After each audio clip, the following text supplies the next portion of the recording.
એમ કે તમે ચાય પહેલા પીધી ને પછી આપણે એમ કીધું કે થેપલા બનાવો, તળેલા મરચાં બનાવો અને ગોંડલના ગંગાજળના ગાંઠિયા બનાવો.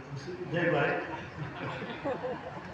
હું ચા પીવા આવીશ ત્યારે, જય હું ચાય પીવા આવીશ ત્યારે તું અહીંયા આવીશ ત્યારે ગંગાજળના ગાંઠિયા ગોંડલથી બનાવી આપી ગયા.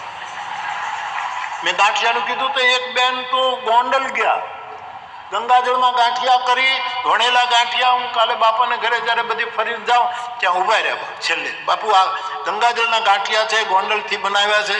મેં લઈ લીધા અને મેં ભરતભાઈને કીધું કે સવારે નાસ્તામાં આ ગાંઠિયા આપજો.